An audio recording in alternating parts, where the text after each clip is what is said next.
organización de la ciudad-estado de Roma y que fueron importantes en función de la formación del derecho. De tal cuenta que con anterioridad a la fundación como civitas, o sea, como una ciudad, se considera a la mitad del siglo VII antes de Cristo. Y por lo tanto es importante estudiar un poco antes de la fundación de la ciudad-estado algunas organizaciones sociales y políticas a las cuales se les da el nombre de organizaciones precivitas. Luego hay cuestiones importantes como por ejemplo la confederación de las poblaciones de aquella época, que se le llamó también la Liga Latina y que se refiere precisamente a aquella organización que deja fundada Rómulo y que era una alianza estratégica entre las 7 poblaciones, 7 montes o las 7 colinas de Roma. Luego fue realmente importantísimo el papel de la tribu. Recordarán ustedes que fueron 3 tribus las que dieron la formación y los antecedentes étnicos a Roma. Los latinos, los ramnes y los etruscos. Y que esas tribus también fueron organizadas por Rómulo, de tal manera que de cada una de las tribus la dividió en 10 segmentos que se le llamaron curias, con propósitos de carácter político. Y finalmente, pues encontramos que son 30 los segmentos en los cuales quedaron convertidas las tres tribus iniciales. Luego encontramos otro estamento, que fue la gens.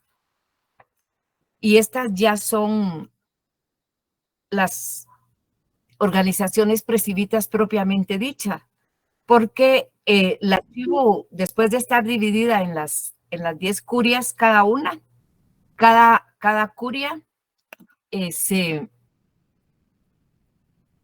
dividió en las gens. Y la definición de gens podemos establecer que es un conjunto de personas que reconocen por vía paterna una ascendencia común y que marca su identidad bajo la autoridad del pater gentiles.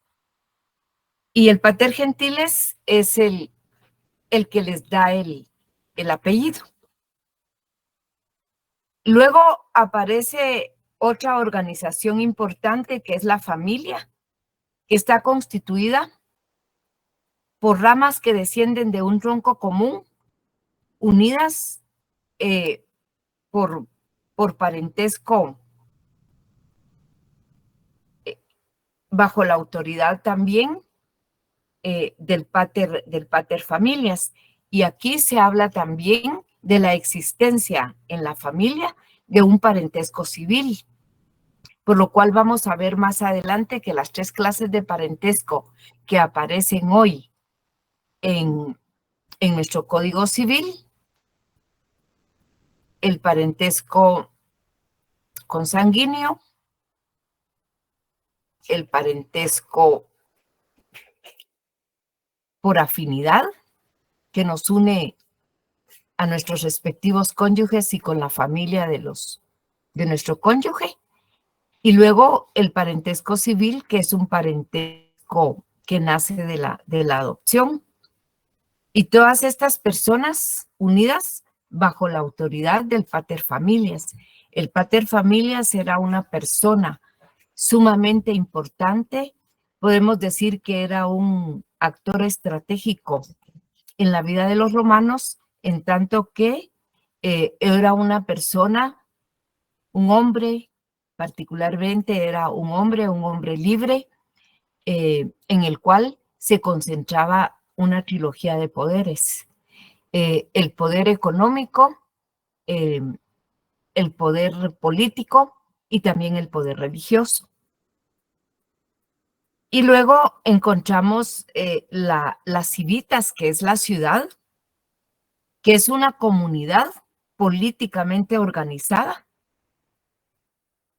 La ciudad está formada por varias gens y aparece en el siglo III antes de Cristo, habiendo avanzado ya unos 3 siglos después de la fundación de Roma, la ciudad-estado romano.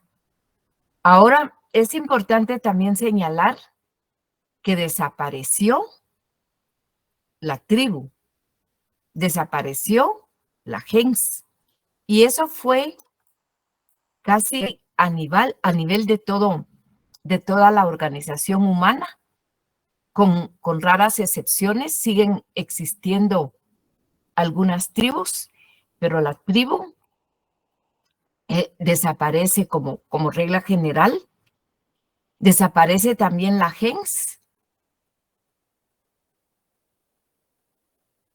Y vean ustedes cómo sobrevive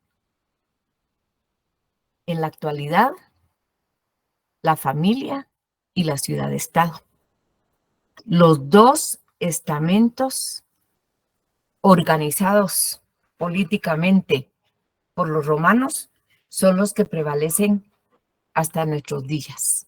La familia, con una cantidad de modificaciones, con una cantidad de matices que se pueden ver hoy, pero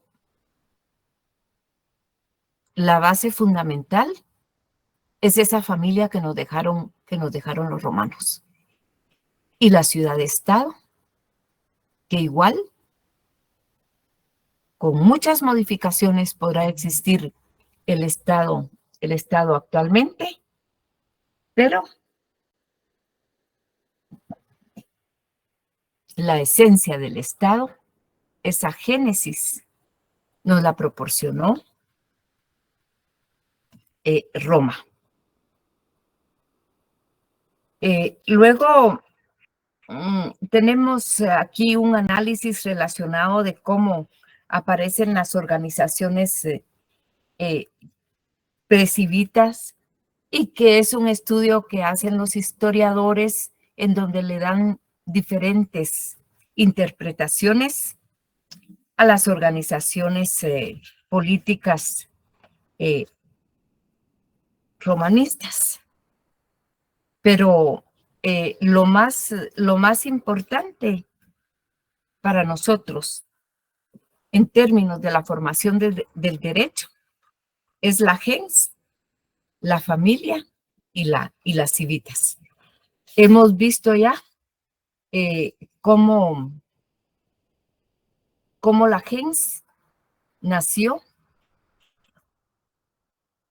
de la división que se hizo de la tribu, es decir, de las curias,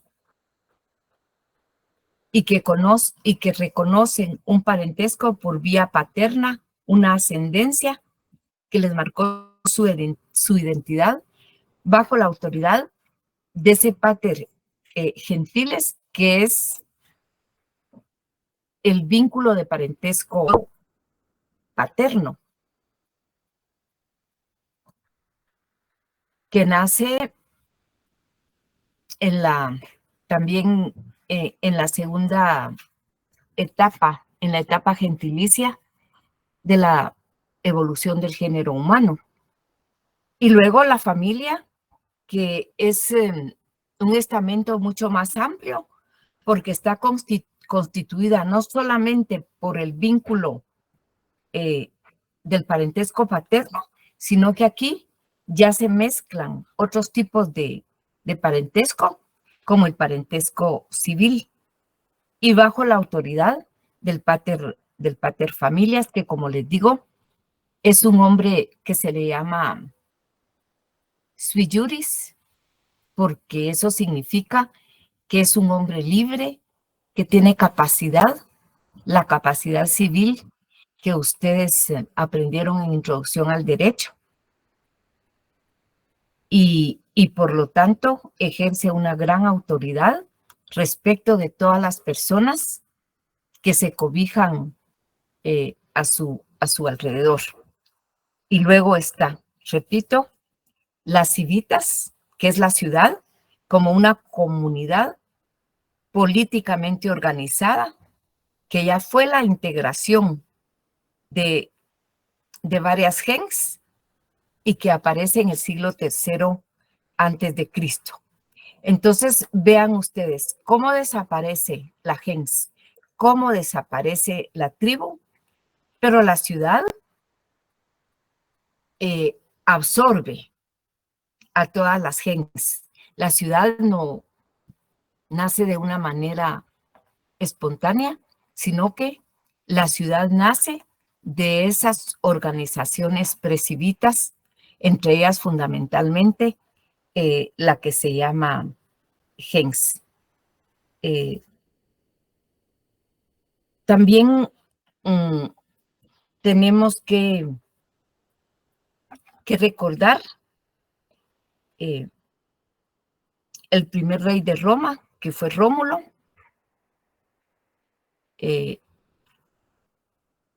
la fundación de la Roma Cuadrata en el Monte Palatino, pero que asociado en federación de pueblos con el Monte Esquilino, el Celio, el Aventino, el Quirinal, el Capitolio y el Viminal.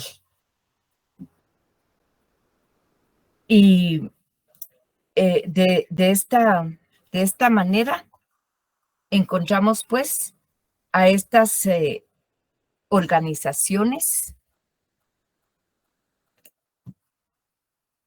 fundamentalmente como la ciudad y como la familia, que son las que perduran hasta hoy. La familia también es importante decir que descienden de un tronco común, unidos por lo que se llamó parentesco civil y también por los lazos de sangre, bajo la autoridad de ese ser poderoso que se llamaba el pater familia, en cuya organización también estaba incluido el aspecto de los bienes, es decir, el aspecto patrimonial, y que conservaron algunos caracteres bien importantes dentro de la familia. Y esos caracteres que identificaban a la familia dentro del mundo romano es el nombre común, un nombre gentilicio, que es un apellido que sirve para individualizar a cuál de las gens originarias pertenece la persona. Luego también había un culto común que se rendía a los antepasados. Había también un jefe en común, el que gobierna la familia en el orden político, social y religioso, que es el pater familias. Y luego también hay sepulturas comunes en donde se van a enterrar a todas las personas que son miembros de la familia, y actividades particulares que pertenecen a cada una de las familias. Vean ustedes cómo es de importante ver que estamos hablando ahora del siglo III antes de Cristo, y hay sepulturas comunes propias de una familia particular. ¿Cómo podemos comparar este rasgo de la familia del siglo III, de la época de los romanos, con la familia actual? ¿Alguien quisiera, por favor, participar y contar dónde encuentra la similitud en este rasgo?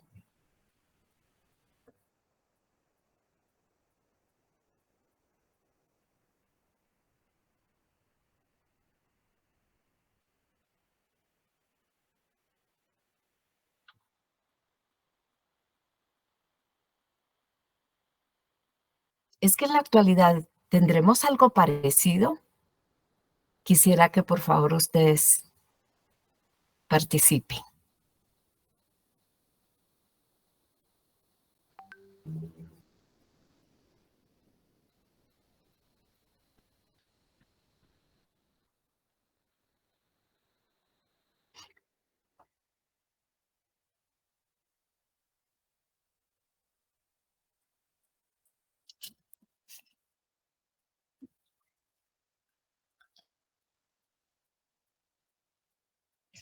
¿Han ido ustedes alguna vez al cementerio general de la ciudad capital? ¿O quizá de su departamento donde ustedes están viviendo? ¿O quizá de su municipio?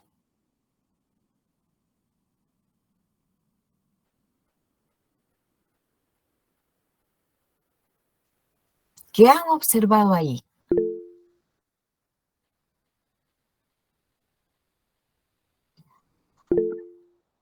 ¿Ritos religiosos? Sí. Karin, por favor, adelante. Mucho tipo de cultura, licenciada. Buena tarde. Sí, claro. Diferentes culturas, actividades familiares, donde le llevan comida a los muertos. También se les lleva ofrendas florales. Pero, Jocelyn Rivera, por favor, me gustaría que expresaras lo que has dicho, que es interesante y que es lo medular de esta comparación que estamos haciendo con la familia de Roma. ¿Es correcto? Buenas tardes, licenciada. Mucho gusto, compañeros. Pues Adelante. yo he visto en los lugares donde hay como nichos solo para una sola familia y los van sacando de ahí después cada vez que van pues falleciendo lamentablemente la familia, van sacando a los demás y creo que los meten en fuego o algo así, los meten en unos como los Así, incineros para tenerlos ahí, pienso yo. así es, Jocelyn. ¿Qué observan ustedes? Unas sepulturas comunes y que dicen familia Rivera, familia López, familia Martínez. Y allí van depositando los restos de cada persona que va falleciendo con su respectiva lápida, con su nombre. Y todo eso les identifica como familia. Exacto. Y ese es un rasgo de la familia romana. Luego tenemos un nombre común y ese nombre común es nuestro gentilicio, es nuestro apellido. Y los romanos, pues, tenían su apellido. Los de la familia Cornelia o Cornelio. Y todos eran Cornelio. Es como los Morales. Y luego viene esa identificación. ¿Y ustedes de qué Morales son? Ah, es que nosotros somos los Morales de tal y tal.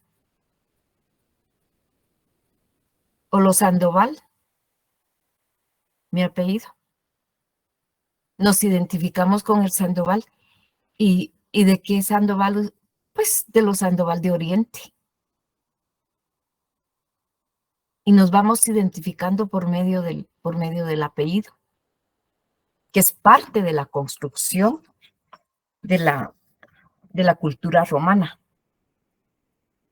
Y la ciudad, que aparece como una comunidad políticamente organizada en el siglo III antes de Cristo. Y que, como les decía, es el producto de la integración de varias gens, pero que perdió su importancia porque quedó absorbida por la ciudad. Luego encontramos diferentes formas de organización del Estado romano. Y allí,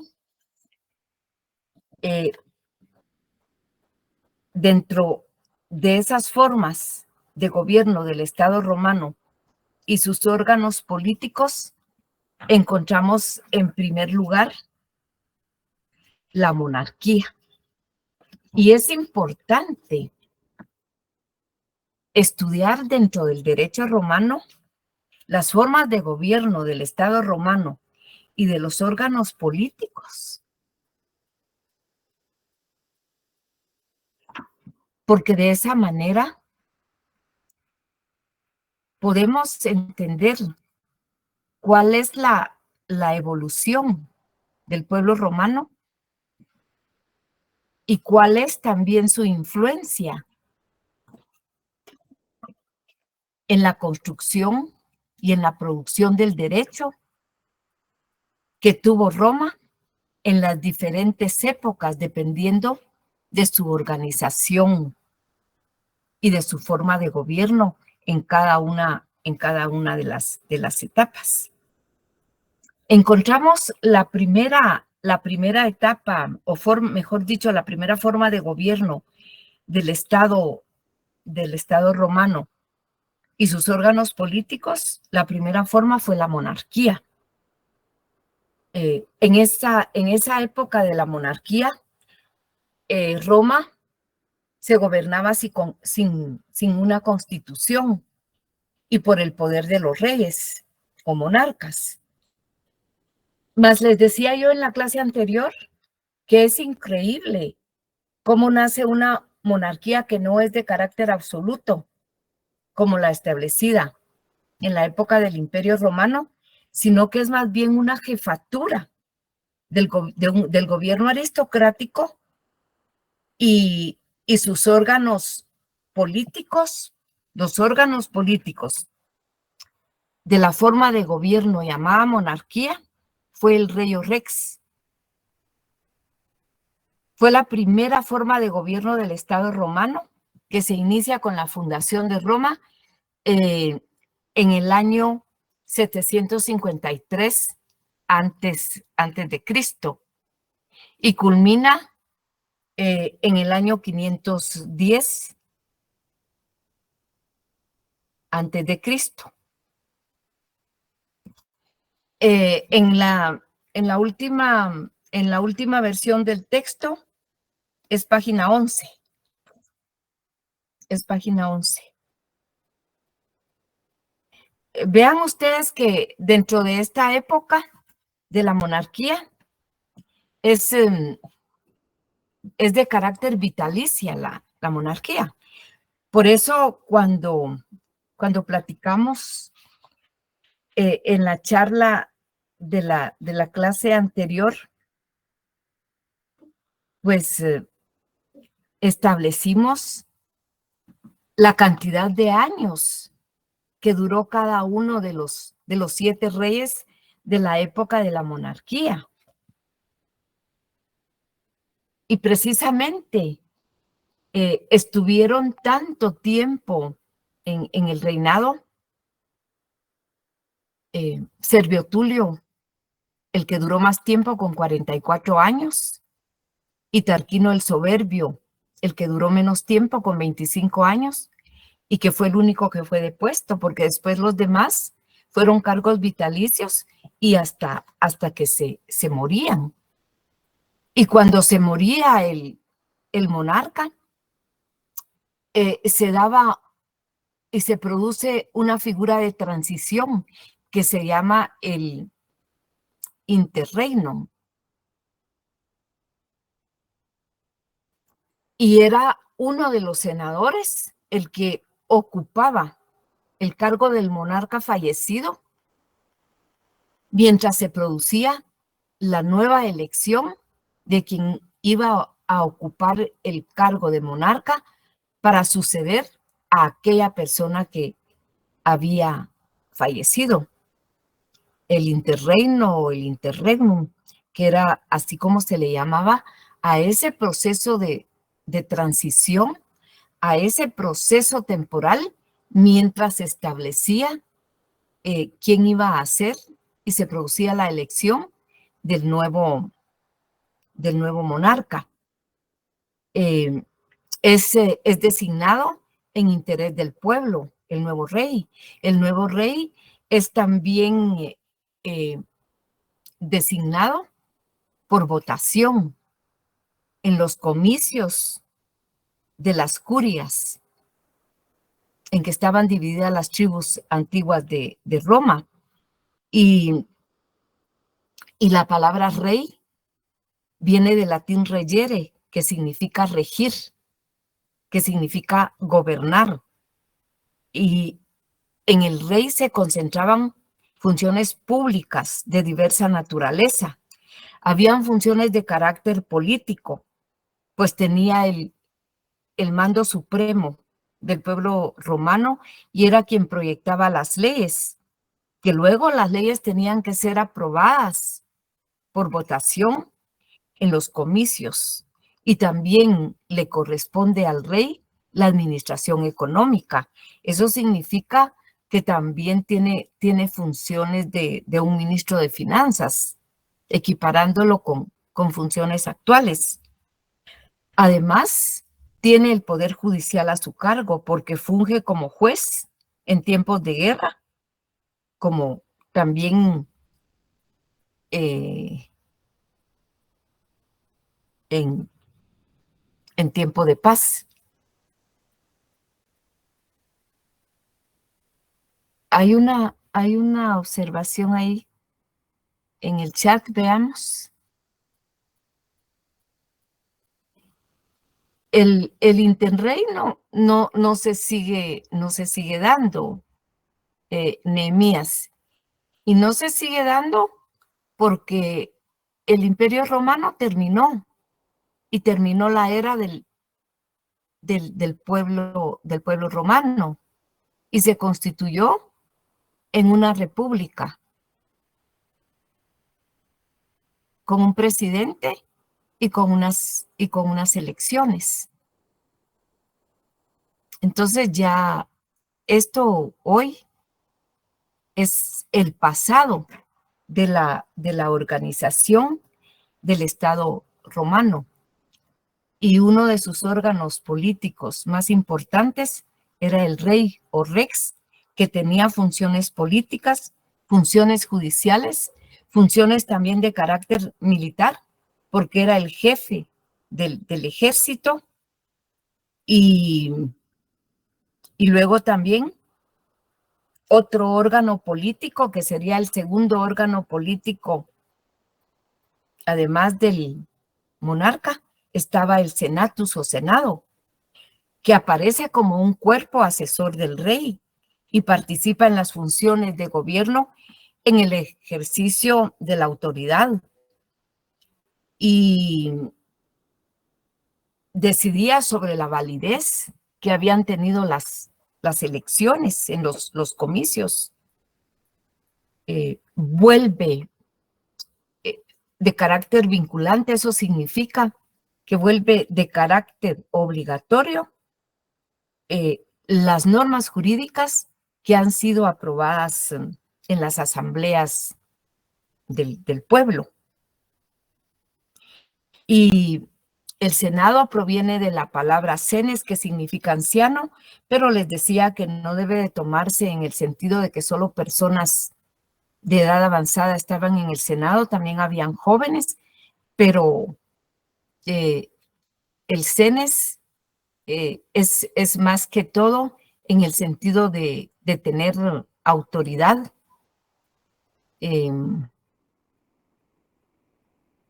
Y de esa cuenta encontramos pues que, aunque viene literalmente de la palabra latina senes, que significa antigua, pues el Senado no solamente está compuesto por personas de edad avanzada, sino que de todas las edades que ya tengan la facultad de poder participar como senadores. En este caso, tienen que ser ciudadanos romanos, tienen que ser ciudadanos libres, significa que no sean esclavos y que hayan cumplido la mayoría de edad, que es de 18 años, lo establece Roma en 18 años.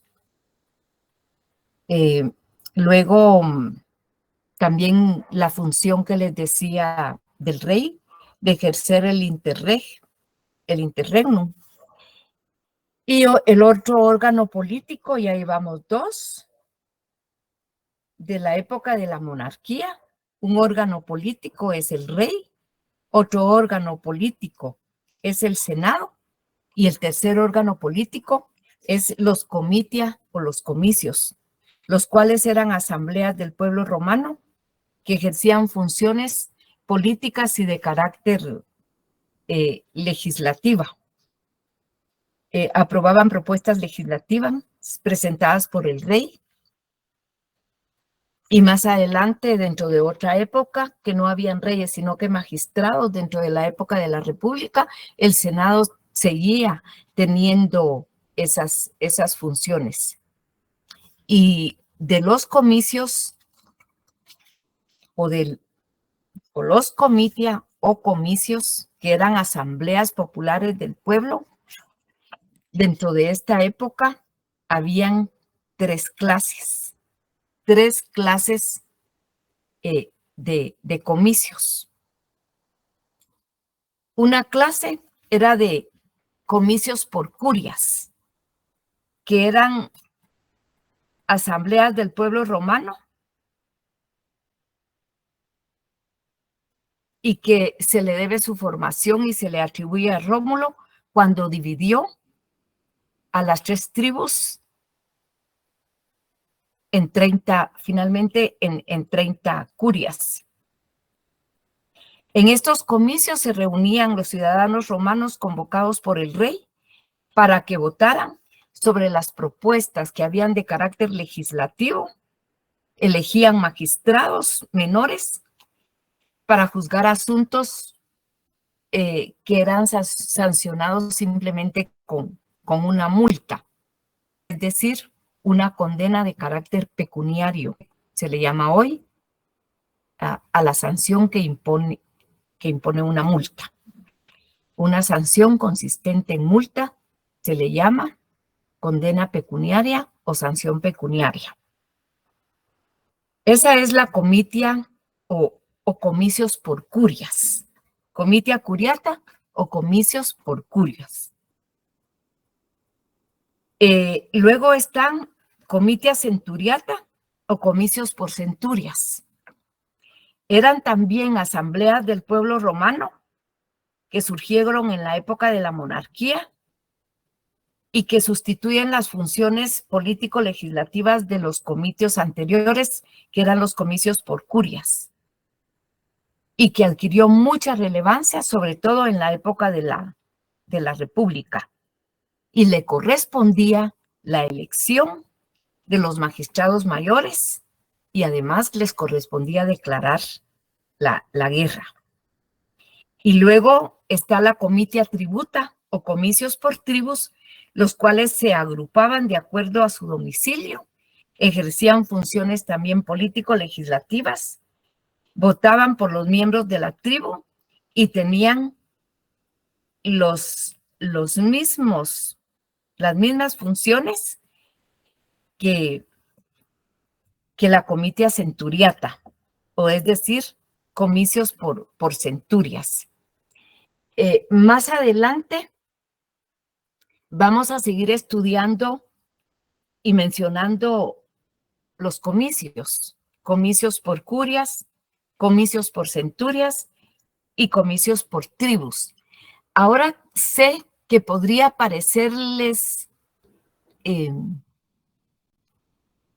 difícil distinguirlas porque tienen muchos aspectos en común las tres clases de comicios.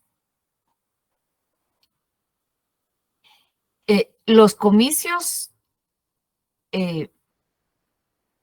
más que todo, eran el pueblo que votaba. Y más parecido a los diputados, Odette, podemos comparar al Senado, que en la época de Rómulo, desde que fundó Roma, instituyó el Senado con 100 senadores. Entonces, el Senado, como organización política de la civitas o ciudad romana, se equipara más al Congreso o a los diputados de hoy. Pero los comicios, hoy se les sigue llamando comicios a las elecciones, que es la Asamblea Popular. Solo que en la época romana estaban divididas las asambleas populares por algunas diferencias. Estaban los comicios por curias, los comicios por centurias y los comicios por tribus. Les digo que ahora aquí hay otra pregunta. ¿Quién quedaba al mando al morir el rey sin tener herederos? Jason, la monarquía romana era de carácter muy particular. Entonces, no habían dinastías y no era de carácter hereditario. La monarquía, el nuevo rey, era electo en interés y beneficio del pueblo. Y habían propuestas de quiénes podían ser los próximos reyes dentro de la clase aristocrática.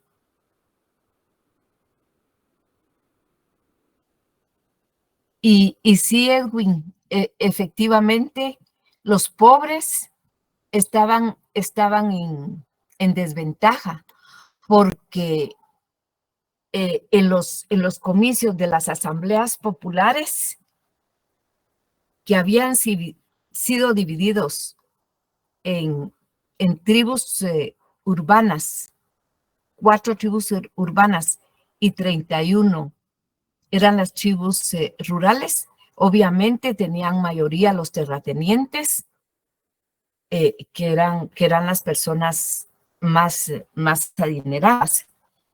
Y les seguía diciendo a ustedes que ahora nos puede parecer un tanto complejo poder diferenciar los comicios por curias, los comicios por centurias y los comicios por tribus, si tienen un gran denominador común y que todas son asambleas populares y que todas tienen funciones de carácter político legislativo. Y les decía que más adelante, en la época de la República, que toman y que se consolidan los comicios, especialmente los comicios por centurias, vamos a ir estableciendo con mayor claridad cuál es la diferencia. Pero desde ya puedo yo darles a ustedes un elemento que nos puede servir didácticamente para ir diferenciando a, a los comitia. Por ejemplo, la primera, comicios por curia, eran los que elegían a los magistrados menores, aquellos que iban a juzgar transgresiones de menor importancia. Luego, los comicios por centurias estaban integrados por aquellas personas que podían ser aptas para la guerra. Y ahí estaban, obviamente, los llamados centuriones romanos. Y luego, en los comicios por tribu, que tienen un elemento diferenciador, que es el domicilio, que tienen asignada un área geográfica territorial donde ejercían sus funciones. Entonces, ahí les doy yo a ustedes 3 elementos diferenciadores para que podamos luego poder establecer y discriminar entre un comicio por curias, un comicio por centurias y un comicio por tribus. Porque sí, les digo que puede ser un tanto complejo entrar a diferenciar los comicios si todos los comicios son asambleas populares, si todos tienen funciones de carácter político-legislativos. Pero ahí les estoy dando yo un elemento diferenciador para cada uno de los comicios. Quisiera saber si hasta el momento hay alguna pregunta que con muchísimo gusto yo puedo. Jason, por favor, adelante. Licenciada, una pregunta. Por ejemplo, cada uno de los comicios eran varias personas, ¿verdad? Eran muchas personas. Así es, eran muchas personas. Si vean ustedes que normalmente se reunían en el Campo Marte, así se llamaba el Campo Marte en honor a Marte, al dios Marte, el dios de la guerra. Era un espacio eminentemente político-militar, el Campo Marte. Y ahí se reunían y ahí se celebraban los comicios. Y era una extensión territorial vasta, porque ahí se reunía muchísima gente en el día que iban a producirse algún tipo de elección o cuando se tenía que aprobar alguna ley. Supongo que los votos eran por mayoría para poder hacer la elección.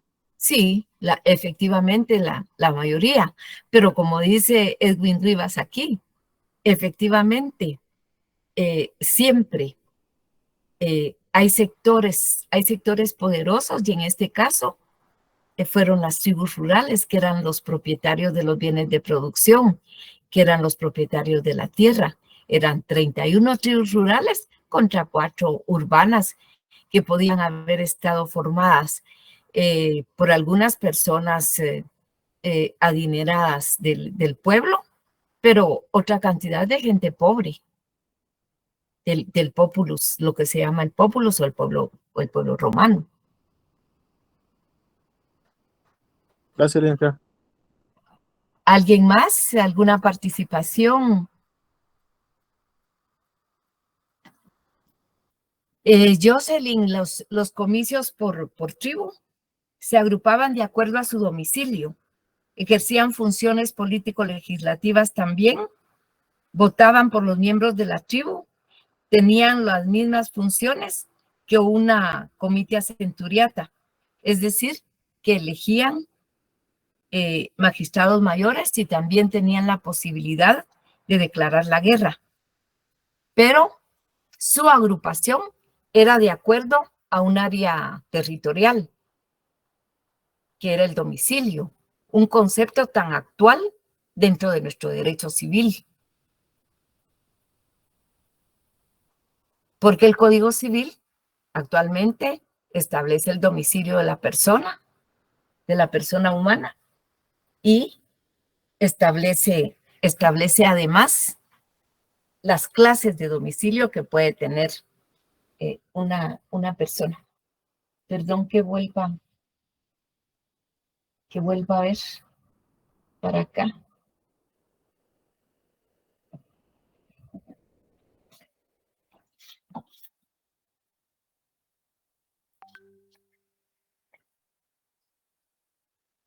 Vean ustedes entonces cómo desde este momento en Roma ya existía el concepto de domicilio. Y por eso les decía a un principio, es importante conocer toda esta organización del pueblo romano, porque de acuerdo a esta organización también se principian a dar los elementos y las primeras fuentes de donde se originó el derecho. ¿Algún comentario? ¿Alguna pregunta? ¿Alguna duda, por favor? No tengan pena en plantear lo que están pensando. Gerson, adelante. ¿Qué tal? Buenas tardes, ya casi noches, licenciada, con una consulta. Como usted bien mencionaba, pues todo esto viene pues de incluso antes de Cristo, ¿verdad? Lo que me da curiosidad o me parece interesante y pregunto es por qué no ha habido como alguna novedad, digamos, o una revolución en cuanto a lo que seguimos utilizando, lo que se estableció desde hace más de 2000 años. ¿Por qué será? Porque los romanos crearon una estructura del derecho increíblemente perfecta. Porque el Imperio Romano abarcó en su dominación todo el universo civilizado. Y su pensamiento y su lógica jurídica tenía la cualidad de ser tan preciso, ser tan claro, que facilitó las legislaciones modernas. Y luego las soluciones que aportó al derecho positivo en la resolución de los conflictos de las personas romanas que llegaban a pedir justicia. Se distinguió el derecho romano por una delicadeza de análisis, un sentido lógico en el proceso intelectual de la deducción, y su lógica excepcional, que realmente permeó a todo el derecho de Occidente, al derecho de América Latina por extensión. Y aunque muchas personas dicen que el derecho sajón y anglosajón no tienen raíces en el derecho romano, sí las tienen. El asunto es que el derecho sajón y anglosajón tomó la parte de los precedentes, tomó la parte jurisprudencial del derecho romano, y la parte de Occidente tomó la parte de la codificación. ¿Qué quiere decir esto? Que los romanos durante la época de la República crearon una solución para cada problema que presentaban las personas romanas. 2 personas romanas que tuviesen una controversia, el derecho romano creaba la solución para ese caso en particular. Y eso va formando lo que se llaman los precedentes. Eso va formando lo que se denomina la jurisprudencia, o que también se le llama doctrina legal. Eso fue lo que tomaron los sajones y los anglosajones. Pero en el lado de Occidente nos quedamos con la codificación, que ya es la relativización del derecho. Ahora en el código trae una norma de observancia general aplicable a todas las personas. Y ya no es una norma creada por los jueces aplicada al caso particular. Ahora la norma se aplica a todos los casos análogos. El plan que se formó del derecho romano es un plan tan perfecto, formado por las personas, donde está la familia, las cosas o los bienes y propiedad en el segundo rubro, las obligaciones y los contratos y el derecho procesal. Y esa es la estructura que sigue y que siguió el Código de Napoleón, el Código Civil alemán, los códigos españoles y los códigos de América Latina. Entonces, ha sido un derecho tan perfecto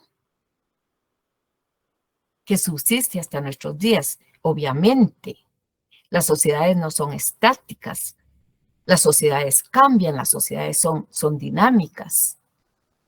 Y ha existido la necesidad de reorientar el derecho y de reinterpretarlo. Pero les decía yo en una clase pasada, efectivamente, ahora existe compraventa por internet. Eso no existía en Roma, pero la compraventa fue creada por los romanos. Un contrato creado por los romanos.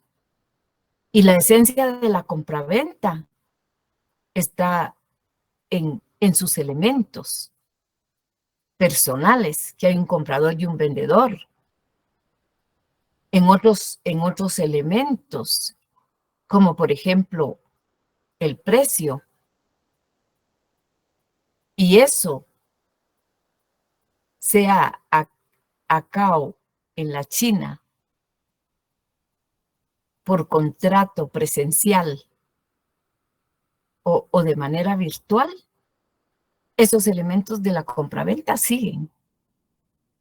Entonces, esas son algunas de las razones por las cuales en el derecho privado, no en el derecho público, porque el derecho público no lo desarrollaron mucho los derechos romanos, porque no había una diferencia muy grande entre la esfera privada de la persona y la esfera pública.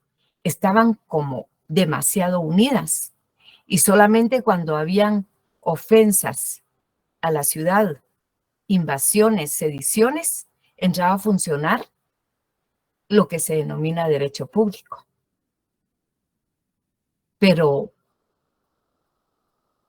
la mayor parte de la creación del derecho romano está concentrada en el derecho privado.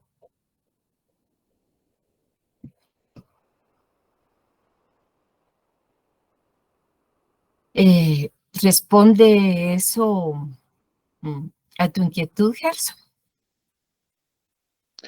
Creo que sí, ahora me queda un poco más claro, licenciada, gracias.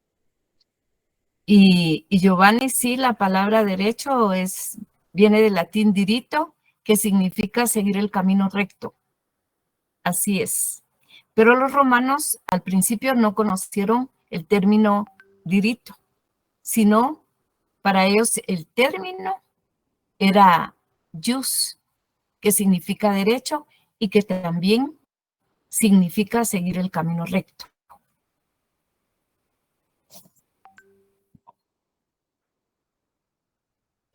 ¿Alguna otra pregunta que tengan por ahí?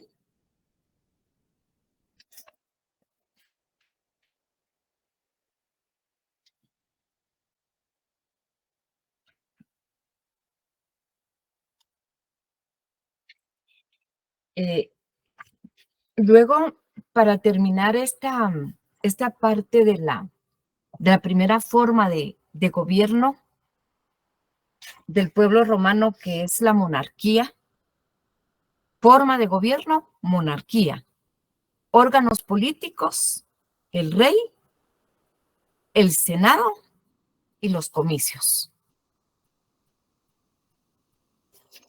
Ese es un mapita conceptual que ustedes deben de tener bien claro. Forma de gobierno, primera forma de gobierno de los romanos, la monarquía.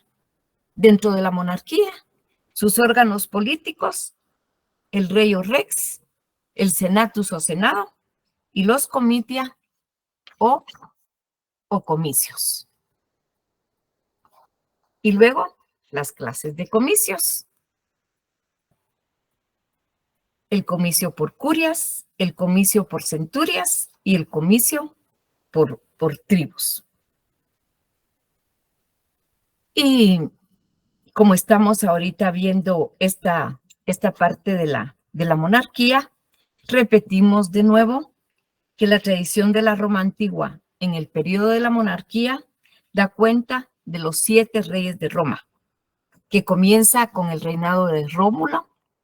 Le sucedieron Numa Pompilio, Tulio Hostilio, Ancomarcio, Tarquino Prisco, Servio Tulio y Quino el Soberbio.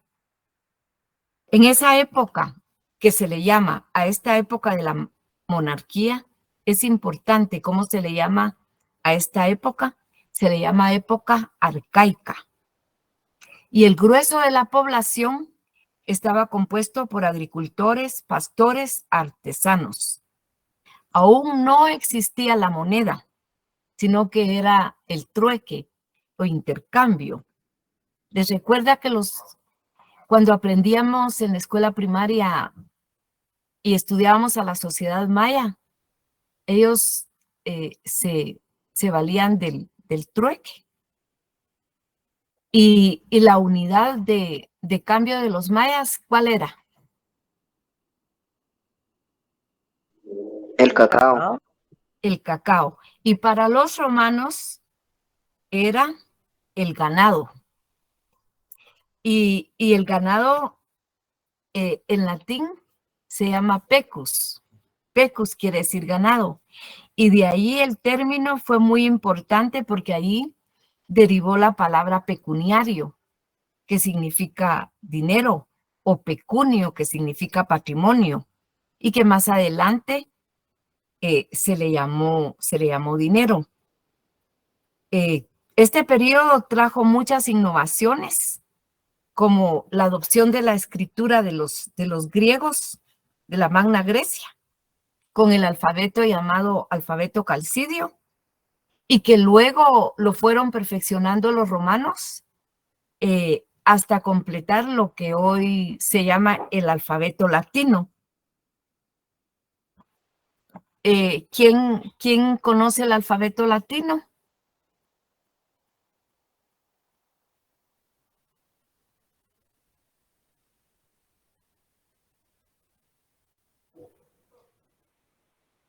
¿Alguien que quiera? Que es uno de dos. Ay, perdón. Pero yo pienso que es una de dos. O es el que todos usamos ahorita, el alfabeto latino, o es el latín que va del alfa al omega. Y o ninguno de los dos, porque hizo caray que ninguno de los dos.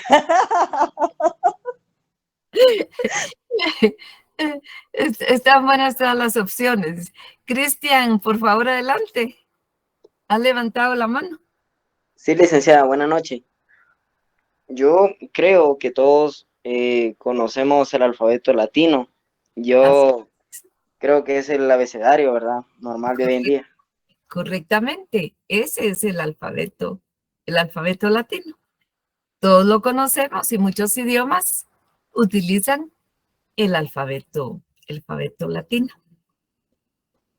Así es, esa es la respuesta. Yo creo que nos quedaríamos por hoy hasta acá para seguir en próxima clase ya con la siguiente forma de gobierno que es la república.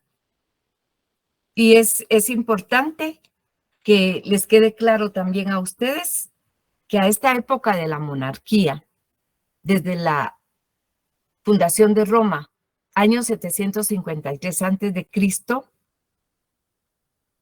se le llama la época arcaica, que es muy importante en relación con la primera producción del derecho que hacen los romanos.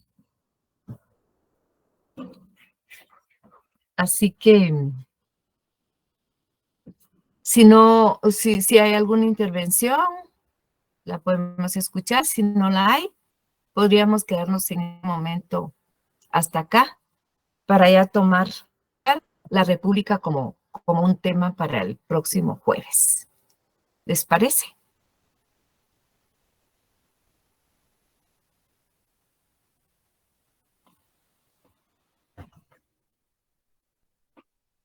Muy bien. Feliz noche, licenciada. Muchas gracias, Odette. Gracias, licenciada. Feliz noche. Gracias, licenciada. Feliz noche, gracias. Muy feliz Buenas noche. noches. Gracias, Feliz licenciada. noche. Feliz noche.